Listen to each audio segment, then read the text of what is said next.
All right.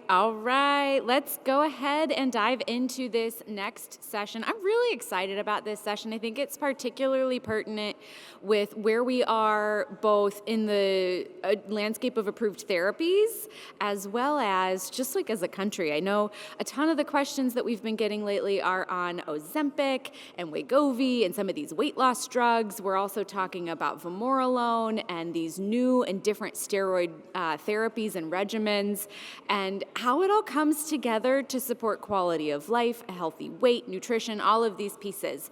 So we've got a spectacular group of experts up here who are gonna just really walk us through decision-making around steroids, weight, and nutrition. And we are gonna be moderated by Dr. Nadia Merchant, who is an endocrinologist at UT Southwestern. And so with that, I'm gonna turn things over to Dr. Merchant. This is one of my favorite topics to talk about. As you know, I'm an endocrinologist, and I think really a lot of the families are trying to decide what do we want, what kind of steroids to be on, what to do with weight and nutrition specifically. And so I'm going to go ahead and, since we're a little bit short on time, I'm going to let each of the speakers kind of talk, and then we'll kind of end and then let everybody have some questions. And we have first, I'm going to start off with Ciafaloni is going to talk about like decision about making steroids, regimens, and how it impacts quality of life. Dr. Rob Benjamin is an endocrinologist. He's going to talk about implications of steroids and weight loss and medications. And then Kiera Berggren is going to end us with talking about nutrition and sensory concerns. So let's go ahead and get started, and then we'll go from there. Okay, so I'm gonna get us started about corticosteroids therapy in Duchenne. And so the benefits of corticosteroids therapy, we have heard some very good historical background. The first time was 1974. And since then, we have accumulated an incredible amount of data from clinical trials as well as longitudinal prospective long-term cohorts that really tell us unequivocally that corticosteroids are effective not just on the short term, but also long term. Some uncertainty obviously remain about which corticosteroids might be best. And also some uncertainty about different regimen, different doses, daily versus high weekends doses, and so forth, which can result in potentially a risk for under-treatment or over-treatment, which we need to be thoughtful about. And also, it remains a potential confounding factor for clinical trials and clinical research when we're trying to interpret experimental treatments and new drugs with an underlying standard of care in corticosteroids, which, just assuming that is really homogeneous across all patients, it's a bit an overstatement. We do have some data suggesting that weekend-only dosing for prednisone shows some good efficacy. And that is also an option that is taking some popularity around the country. We don't have as much as longitudinal data for that particular regimen. And then, of course, we have the new kid on the block. We have vamorolone, recently approved for 2 years and older. So we know unequivocally that when you put multidisciplinary standard of care, which we have talked extensively, and I think most of you know what we're talking about, it takes a village, plus corticosteroids, it has been extremely impactful. So without any disease-modifying really or genetic-based treatment, the survival have changed from an average of of 18.1 years to 28.1 years. Delayed loss of ambulation by 2 to 5 years, preservation of upper limb function, reduced scoliosis surgery, improved cardiopulmonary, and really delayed invasive ventilation. That's what we have accomplished with corticosteroids and standard of care. But there is more that we have learned, and it's really how corticosteroids really change life. I think there is a lot beyond prolonging the time or pushing back the time of loss of ambulation. And these are very, very important progression milestone across the whole lifespan, even beyond loss of ambulations. So for ambulatory, we know so the blue dots tells you those patients that have not been on corticosteroids chronically, less than a month, and the red dots tells you patients that have been on corticosteroids chronically for, as defined by at least more than a year. And you can see that those are all pushed to the right, and that's age. So older age for all of those milestones, such as loss of climbing ability or standing from the floor, and loss of ambulation. So a big difference there. But then in the lower panel, you can see also how it affects upper extremities function. So the loss of ability to extend the arms overhead, loss of hand to mouth, so flexing, so that's obviously is very impactful in everyday's functioning. And I just want to point the very last one, which is loss of distal hand function. And that is about 8 years difference, okay? Now think for a moment, many of you in this room, how important is quality of life if you can use your fingers to direct your power wheelchair, use your phone, use your computer, and many other things that you can do when you have distal hand function preservation. So these are really impactful. And I think that why is loss of ambulation, in case just to a refresher for everyone, loss of ambulation per se, it's a major milestone, but also because loss of ambulation predict and correlate with the progression of respiratory failure. So loss of ambulation and a FVC, forced vital capacity of less than 1 liter, predict the need for ventilatory support or death. So there is a correlation. That's why pushing all of these important milestones become very relevant for quality of life and survival.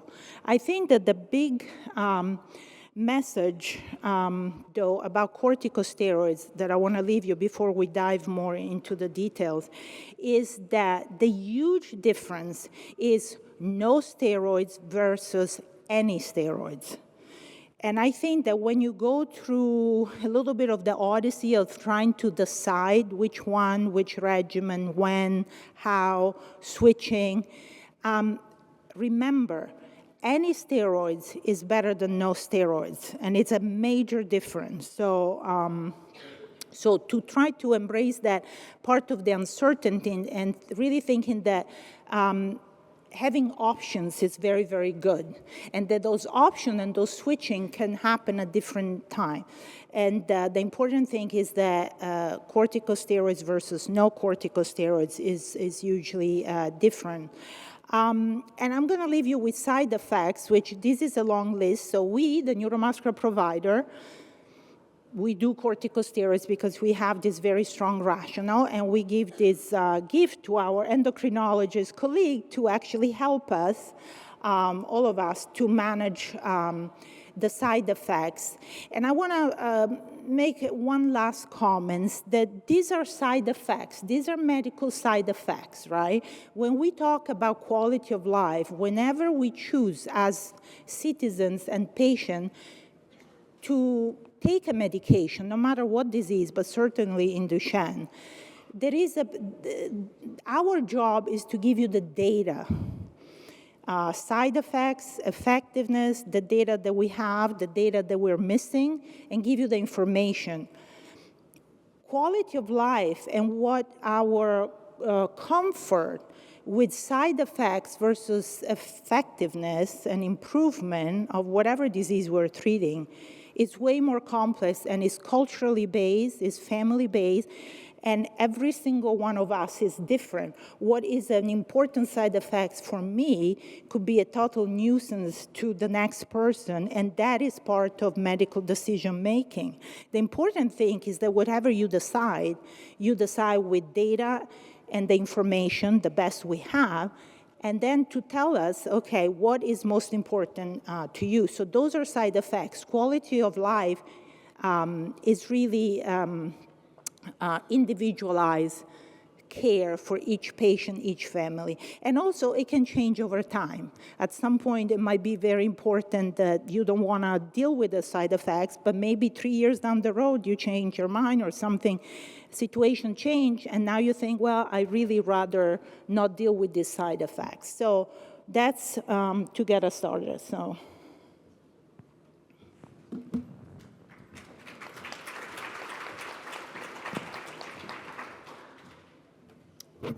Hello there. Rob Benjamin. I'm a pediatric endocrinologist at Duke and excited to chat with you briefly about weight and Duchenne. It's estimated that approximately 50% of our young men with Duchenne are overweight by 10 years of age. We know there are multiple causes for this, decreased physical activity being one, and of course long-term steroid use being a major player. We know that steroids increase appetite, increase storage of fat, and decrease your height or your linear growth.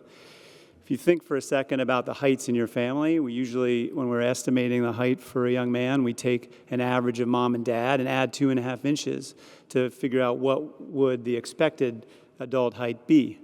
Well, we know on steroids, we can be significantly shorter than that, 7 to 10 inches, sometimes shorter than expected height. And if you estimate approximately 5 pounds for each of those inches, you can quickly see how 50 pounds on a frame can become overweight.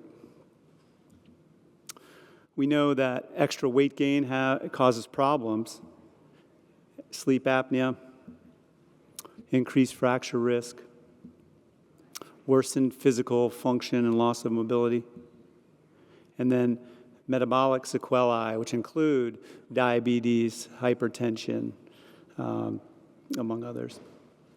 So how do we manage this? Well, preventing is always the best way to handle overweight and obesity. This comes with diet, being very careful about diet and nutrition, finding the best steroid to fit. I know we've talked about vamorolone and others. Gene therapy, anything that could reduce the need for steroid would obviously be super helpful in this area. And we also know that weight loss is one of the most difficult things to do.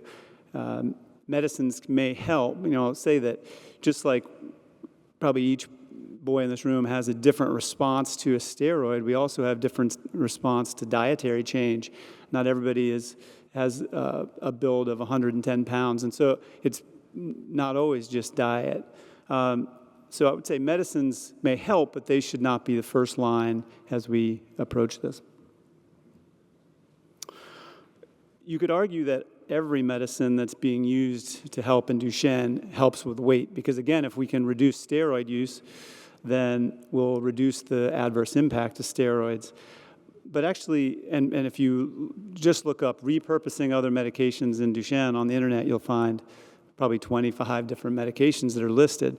I only really found 3 in the literature that have been looked at specifically for weight.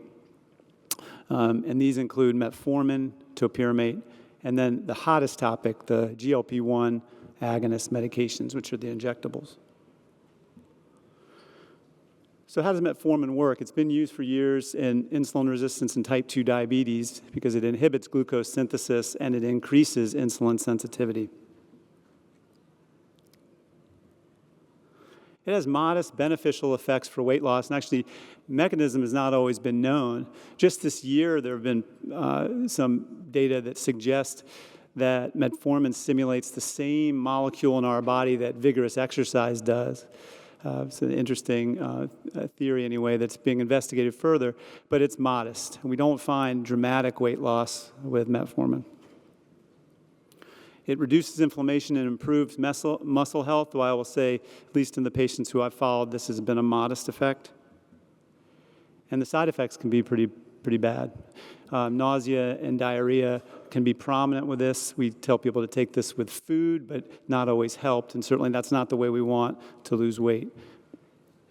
Other associations are lactic acid buildup and B12 deficiency. Topiramate is an anti-seizure medication which reduces appetite and reduces fat content and also can have a beneficial impact on cholesterol.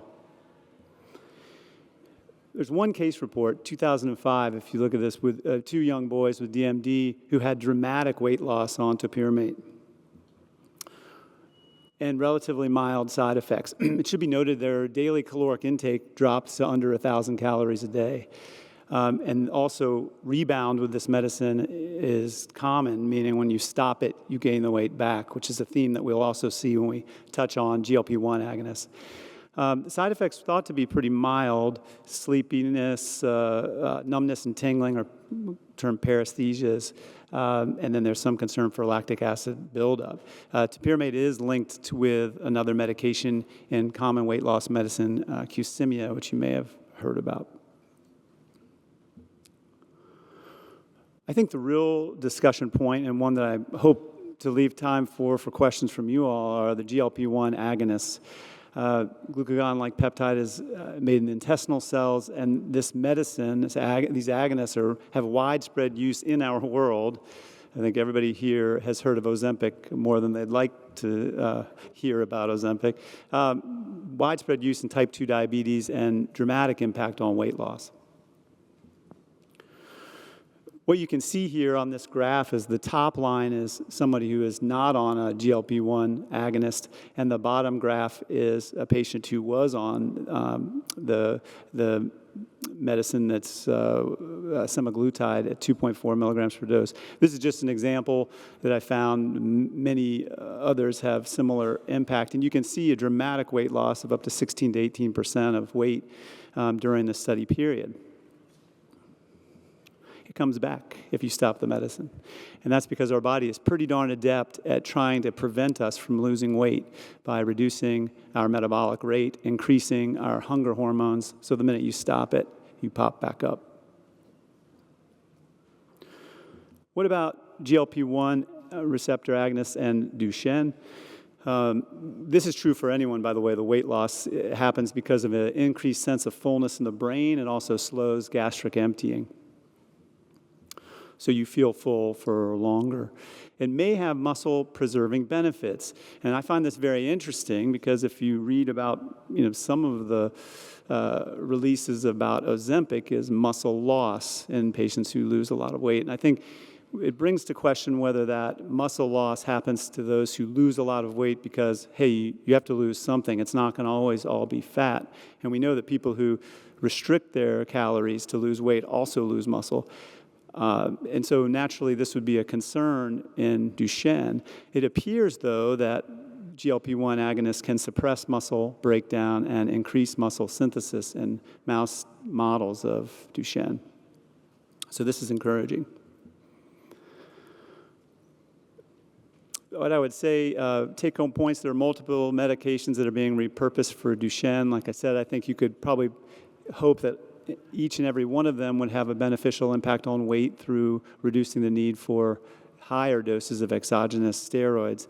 Not many, though, have been approved directly for weight loss.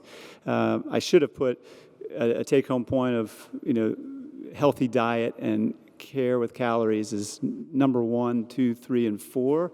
And that medications come next.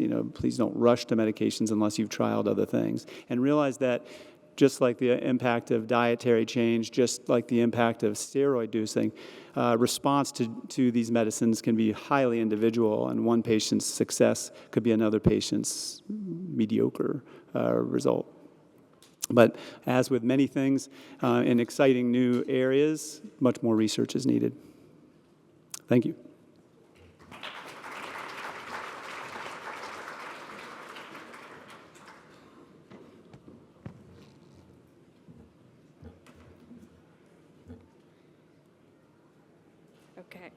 Okay. Hi, I'm Kiera. I'm a speech-language pathologist. I am lucky enough to be here. Thank you to PPMD for inviting me to come to talk a little bit about what eating looks like in Duchenne. I think this dovetails nicely in with the discussion around nutrition and weight and all of that. So as a speech therapist, I'm going to talk a little tiny bit about swallowing concerns. I'd love to share a little bit about how sensory issues may affect eating, and then touch briefly as well on nutritional components. So swallowing, I know a lot of us get that question when we go to the doctor, or when I go to the dentist even, they'll say, how's your swallowing going? And to me, swallowing is really something that once the food gets in the mouth, does it stay in the mouth? Where does it go? How quickly does it go? And I'm thinking about it from lips all the way down to the stomach. So it can be things that, maybe we don't get good closure in the mouth, so food is coming out the front of the mouth, or it may be that we get tired when we're chewing, or we may feel like we take a swallow and there's food left in our mouth or in our throat, just some kind of common signs of swallowing difficulties or dysphagia, if you want to get really technical about it. It's a little bit, for some individuals, coughing, throat clearing during meals can be a sign of dysphagia. It doesn't, or swallowing difficulties.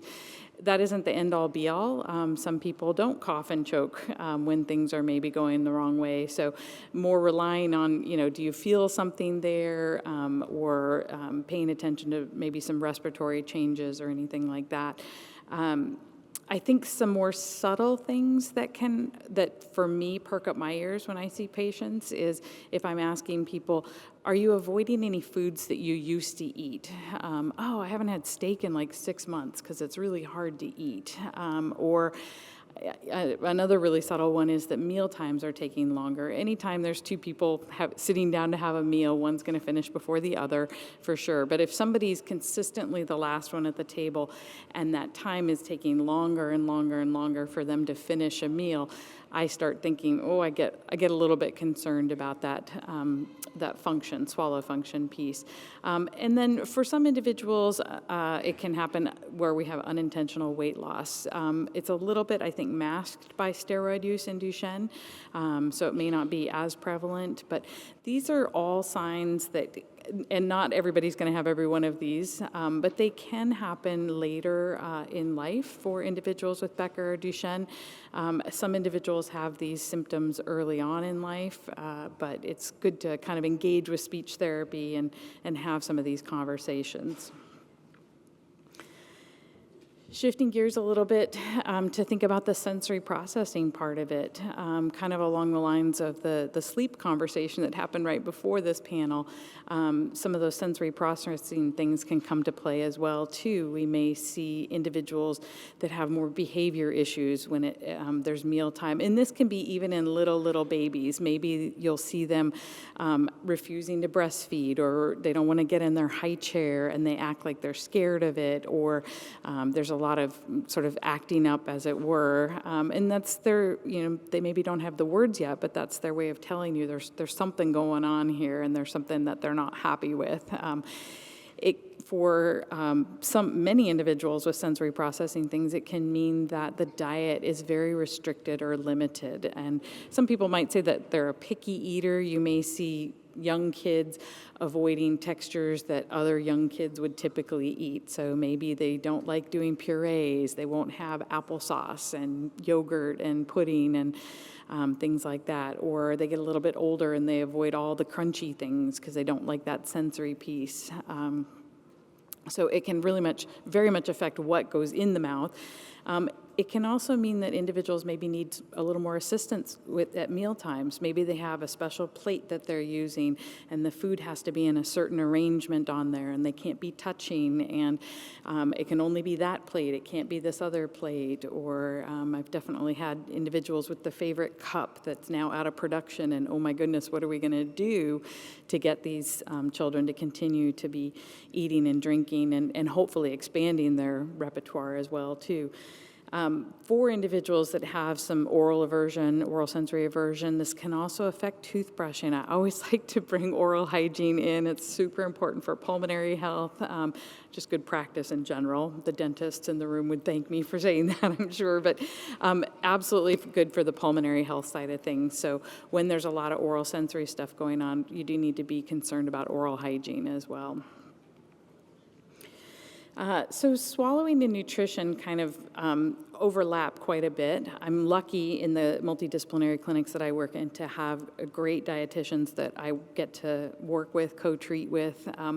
And we really oftentimes will go in together because I'm looking at it from the function side, how safe somebody is when they're eating, if they're having more difficulty, especially maybe later in life. And then the dietitian is going to be really focused on that nutrition piece. As Dr. Benjamin mentioned, right, that nutrition part is really important for all of us, really, not just people that have to come to the multidisciplinary clinic. So, and I like to stress that this can be an individualized thing for each person. Not every young person with Duchenne or Becker is going to look exactly the same, and so we really try and work to make it an individual experience when we talk about nutrition. So I'm not a dietitian. My colleague helped me out with this part of the slide. But definitely, if there's concerns around nutrition, especially as we're, with steroid use and talking about weight management, meeting with a registered dietitian is really important. They can help us really guide ourselves, our loved ones, to help preserve lean muscle mass as well as possible.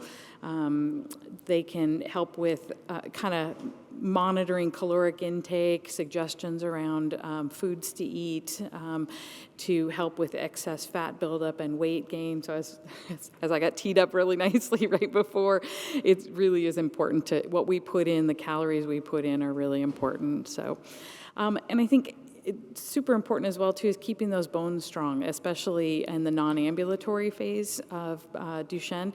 We really want to make sure that we're doing all we can from a nutrition standpoint, supplement standpoint, to keep those bones really strong, preventing that insulin resistance as much as possible. I think all of us, I usually will tell patients, I'm a food person, I'm food motivated. I think many of us are. That doesn't mean that everything we eat has to have sugar in it. So really monitoring what we put in is important, and helping maintain cholesterol, lipid levels. And I think one that surprised me when I first started working with my dietitian colleagues is really working on that constipation piece. They're pretty integral in helping out with having regular bowel movements and making sure that the system's working well. So I would love to encourage everybody to consult with SLP, with registered dietitian. I work with respiratory too, at least every 6 months. If you're not part of a multi-D clinic, please talk with your providers and get referrals. Hopefully everybody has access to that, but I know that the world unfortunately doesn't always have that. So, and then just being mindful of any changes in eating habits. Is it a sensory thing? Is it a function thing? Kind of what maybe is feeding into that. So, and with that, I'll take any questions.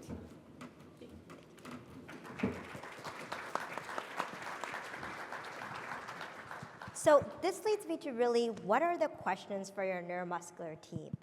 I just switched over. Wait, let's go back. Sorry. Okay.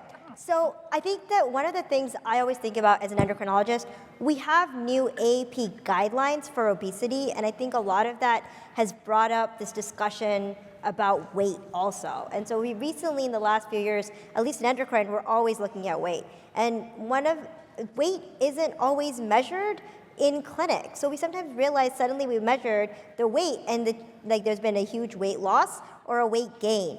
And then you also go from standing height to now we're checking ulnar height, and so the height measurements are also different.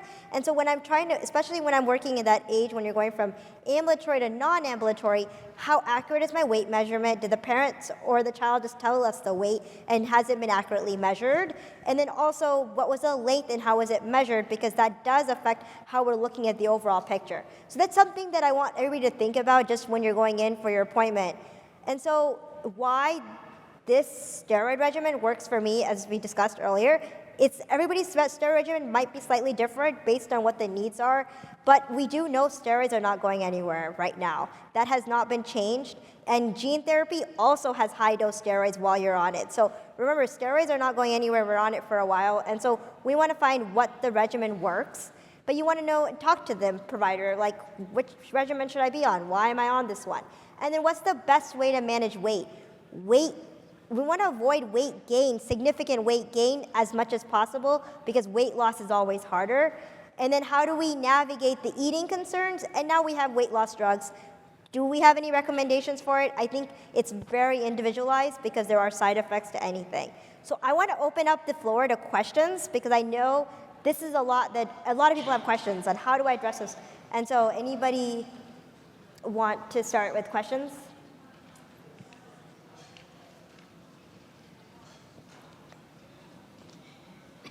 So I have several questions. The first one is there an actual test that determines when insulin resistance is a thing? How do you determine that? So from an endocrine perspective, we will check A1Cs, which is like the hemoglobin A1C to check if there is like risk of prediabetes or diabetes. And often those are normal, which interestingly enough, so that is not what's leading to sometimes us thinking about weight loss drugs or concern about the excessive weight gain. But we do know that the excessive weight gain affects heart function, lung function, and even just moving from one place to another, which increases fracture risk. So it's really the metabolic risk versus the other reasons why we may be on considering weight is important. Do you have anything to add? Just to add that sometimes you'll see dark skin around the neck and in other redundant skin areas called acanthosis nigricans. It's not dirt usually, so you don't have to scrub it, but that can be a physical sign of insulin resistance. Lab testing is imperfect, but your provider may check fasting insulin level or fasting C-peptide to also look for elevations in those levels. It's imperfect, but looking for physical evidence, on the skin is often helpful too. Okay, and then just quickly, on the GLP-1, two things about that to me would be a concern for a person with DMD, and maybe you can address this, but is the slower gastric emptying, because our guys tend to have issues with constipation. But along with that, then now is insurance, because it's my understanding that there was something done through the FDA that now Ozempic is just for those who are diabetic. They've kind of restricted that and then getting insurance coverage. So I guess two factors with that is the slower gastric emptying and then any comments on the insurance. I mean, if I considered, I would counsel patients on wanting to go on GLP-1, and we've talked about the gastric motility and saying, okay, we'll do a trial, and insurance has been my major barrier. And so that is something that we can keep trying, and I think that I will keep trying, and we will keep pushing insurance, and hopefully there will be some data.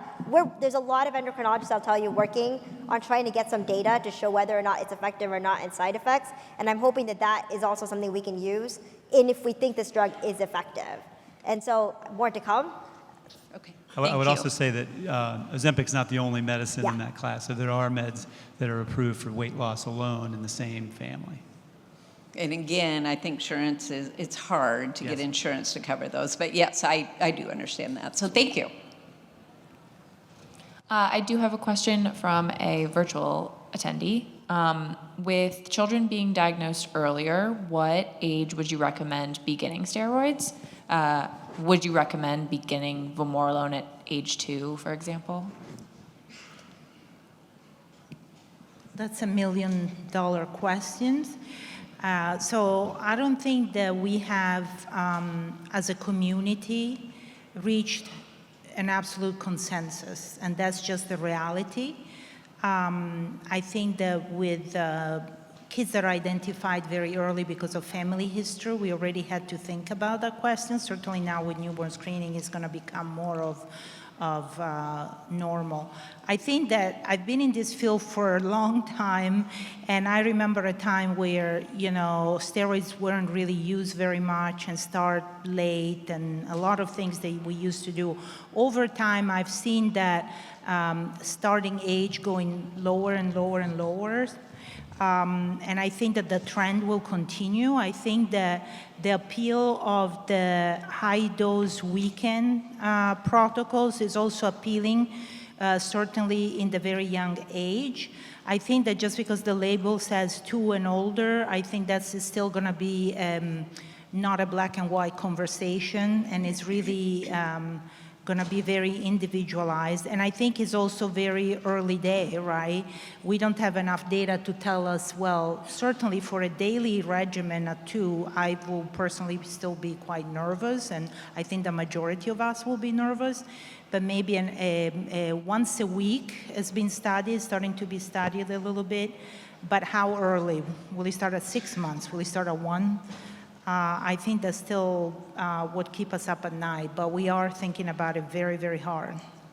And then just to add, none of the 3, vamorolone, prednisone, or deflazacort, none of them have been proven to be weight sparing yet. So I think that the data is yet to come, but that's not that's one of the factors we're looking at too. Hi.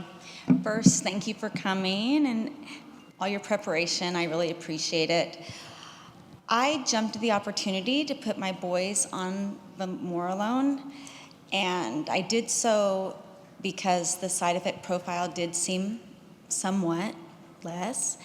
And now, 2 months in, I'm thinking, did I jump too soon? Is there evidence that it keeps our boys as strong as long, as the deflazacort that they were taking, the Emflaza? And so far, I haven't been in a class since I've been here that's talked much about the comparisons. And if I missed it, I would love to hear if, say, prednisone or deflazacort is shown, or vamorolone is shown to be as effective as the other 2. Well, I think this is, again, another $1 million question, extremely important. And so what we do know is, with Duchenne, is not a sprint, is a marathon. So like if you take a medication for headaches and your headaches get better, well, that's your effectiveness. For Duchenne, it's not like you're going to feel better. We're talking about lifespan milestones, right? So the data that we have right now for prednisone and deflazacort, we have cohorts for decades. We have now data for loss of ambulation, loss of upper extremity function. That takes decades, 10 years, many, many years, right? So vamorolone will have that data eventually, but at this point we have more of short-term efficacy, which seems to be similar, but that's for the short-term efficacy. So we have thought a lot about what will be a good reason to switch, right? And with everything is, okay, efficacy, side effects. And that is a balance that has to land in a spot that works for that particular patient. So for, with the vamorolone, maybe the bone, less bone toxicity and the growth and other things, but can we say that it's gonna delay loss of ambulation for 3 to 5 years? Well, we don't have that data yet. We will have that data, but right now it's the best educated decision based on the data that you have and how much can you extrapolate from that data, right? Even for the bone is like bone markers and then, so that's what you have to make the decision on. And remember that the decision is never written in stone. You can always change if you're starting having side effects and so forth. So in your practice, it's mostly just a parent decision. You're not necessarily encouraging patients to switch. In the community, do you see people jumping?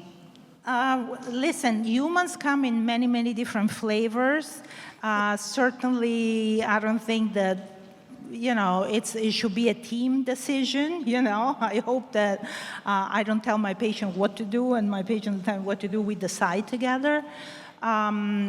I think that obviously there is an appetite for something better, right? That I can tell you that the phone has been ringing because we're all, steroids are a blessing and a curse. And we're all, if you've been in this game for a long time, we know. Do we wish for a future without corticosteroids? Absolutely. Are we ready for that? No. So yes, there is an appetite for something better. But so what is better? What's the definition of better? Well, less side effects, perhaps, more efficacy, or if the efficacy is the same, let's say that we extrapolate and the efficacy is the same, then is the side effects really better? More time, more data will help all of us to make a smarter decision. And I think to add shared decision making, we're talking about side effects of steroids. It could be behavior. Sometimes people change because of that. It could be puberty, growth. So I think it all comes down to everybody has to make the choice based on what they think is the most effective. But yes, it's a new thing on the block. Hi. So post gene therapy, my son had gene therapy a year ago. For about 6 months, he didn't want to eat. And the nutrition was very difficult. He said everything tasted like metal, basically, like a penny, kind of, or sour is kind of how he described it. So we've really struggled with nutrition post that, of how to introduce new foods. And when I asked about, supplements or anything, outside of just, forcing him to eat, there really wasn't a lot of resources from the doctors or nutritionists about that, other than just keep trying. So just wondering if, one, there's any research about that post gene therapy for nutrition, and then also what can we give them other than medicine to help with their nutritional needs? I hope this is on. Okay, good. Yeah, I don't know that there's any research going on looking at gene, changes in taste after the gene therapy. Unfortunately, I think the answer really does come down to you just keep trying lots of things. I mean, we all have varied tastes. I don't necessarily want to eat pizza every single night, so it varies. I think the hard part becomes when taste is really affected, and it feels like it's a moving target, a much more faster moving target to try and nail. So certainly some of the supplemental drinks you can get creative with. It sounds like you've been down that. I'm happy to chat with you after as well, too. Some of the ideas from the dietitians that I work with. We do sometimes go the route of alternative feeding with individuals. It's a team decision as well, whether that's a direction that needs to be pursued. And we'll look at a bunch of different factors in that. Are we maintaining weight, and have a conversation with everybody kind of on the medical team as well. Yeah, but are there any, protocols in place for vitamin D deficiencies? Is it only per child, or should they just be on a vitamin D, regimen because they are, deficient and, bone loss is happening because of the steroids? I mean, I'm just not sure if there's any guidance on supplements at all. So for vitamin D, I think almost every single boy with Duchenne is probably on vitamin D or will be recommended, because steroids, you need vitamin D supplementation. How much you need can vary. So it could be 1,000 to 4,000, 5,000. We don't want to give too much vitamin D. There are levels, sometimes patients are on 10,000 daily, and you get a vitamin D level that's super high. You don't want that. So I think that's something when you're on such high dose steroids, you do tend to need more vitamin D supplementation. We go with a number and around 30 plus is what we would like, just for bone health. Now calcium, I think that encouraging the little ones, right, when you're young, to high calcium foods is better than calcium supplementation, just long term. So milk, cheese, yogurt, dairy type foods, oat milk, almond milk, those are things, and we try to have a goal of how much we would like to have, because that's important. What are your bones made of? Mostly calcium. And so if you don't take calcium in your diet, you're not going to have strong bones, in a sense, like all the other things are not going to help. And so that diet, and I work really closely with my nutritionist to kind of work with making sure there's enough calcium and vitamin D in the diet. And do you want to add any other thoughts that you have? Yeah. Okay. Question, go ahead. So I recently got an ostomy surgery where they found a loop in the bowel, so I kind of was having a partial bowel obstruction, so it was making me very bloated with meals. But now that I don't have that, I have a very delayed response with feeling full. So how would you recommend navigating that? Yeah. That is something we will learn from patients like you. I really, the question is, have you gained a lot of weight, you think? Because some of that might be unhealthy weight that you had lost. And then now that you're eating more, I think I would follow that up with whether there was weight loss or weight gain. Do you have a? Do you mean it's difficult for you to feel full? Yeah. To recognize when I'm full, like the sensation that is delayed to tell if I'm full. One of the suggestions, which I think working with a nutritionist would be like, what should I be eating? What's my caloric intake for a day? And then basing on that, trying. Instead of just eating a whole bag of chips, like a big bag, and just keep eating if you're not full, is portion sizes. Maybe that is one way to work about it. But I think that working closely with a nutritionist and making sure you're getting adequate calories and appropriate calories. But that was a great question. Hi, my question is, if my son stopped walking, can I reduce the dose of the steroid or can maintain the same? If you stop ambulatory, Stop walking. If he's non-ambulatory. It's not ambulant. Yeah. So no, there is now a lot of evidence that the effectiveness of steroids goes well beyond loss of ambulation. So they have a lot of positive effect on delaying cardiomyopathy, delaying respiratory failure, the need for scoliosis surgery, and most importantly, also maintaining the upper extremity strength and function. So now we know that unless there are serious side effects that you cannot work around it, yes, you should continue corticosteroids beyond the loss of ambulation.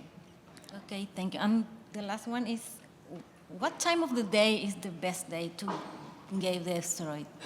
It's interesting. Everyone is a little bit different. We always say on a full stomach and in the morning, so it won't keep you up.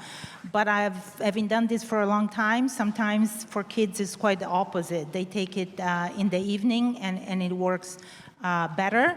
So it's trial and error, and everyone is a little bit different. Thank you. I'm going to take one last question. Okay, so my grandson went from daily dosing to weekend dosing. And when he did that, he dropped a lot of weight. His moon face left. He was not skinny, but he was back to a good weight. Now, though, when he takes his meds in the morning, by the time he drinks enough to take his meds, he's not hungry for breakfast. So then maybe by lunch, we might get him to eat. But now recently it's kind of been, well, I don't really do anything. Why? I don't need to eat that much. And so I've tried to explain to him that his organs still need calories to function. So we have a height and weight chart for all the other kids. Do we have a height and weight chart and a calorie chart for kids that are non-ambulatory? Do you have a dietitian that you guys work with already? I don't know for sure. Oh, and that's okay. Yeah. Sometimes the teams are big. Well, because I don't go to all his medical appointments, so I'm not sure if there was a dietitian on the list. Yeah, I would sit down, I would seek one out. If there's not one in the clinic that you go to, get a referral to one so that you can have that conversation about what's a good caloric target, given as we were discussing earlier, whether it's ulnar length and how we're predicting weight and body mass index and all of that around that. Well, I know there's a concern now that he's got to a weight where the neurologist is happy with that weight, but she doesn't want him to lose any more. So then once he started, and I get it, when you're taking those pills and that liquid in the morning, you've bloated from the liquid. So we thought about changing the time of day, but he's got 12-hour meds, so it's not just one med that we can do at night instead of in the morning. So, and I looked at, and maybe instead of drinking milk or juice or whatever, to take his meds in the morning, to do a liquid supplement so that at least it had not like Boost or something that's just full of sugar, but more of a protein-based one that would give him good calories and good nutrition to go with it. Yeah, and that's a perfect segue into, talking with a dietitian about it, because some of those drinks, drink mixes have different caloric amounts and caloric densities to them. The protein ones tend to be the least calorically dense. So if we're really trying to maximize calories, sometimes we want to look to a slightly different one as well. So. Oh, and that's why I didn't know what the calorie count is, but is the protein part of it just as important as the calorie part? Yeah, and that's a perfect question for a dietitian. So I would say seek one out for your grandson for sure. Sounds good. Thank you. Yeah, thanks. Thank you. Thank you, everybody. I think we're a little over time, but thank you for all the great questions.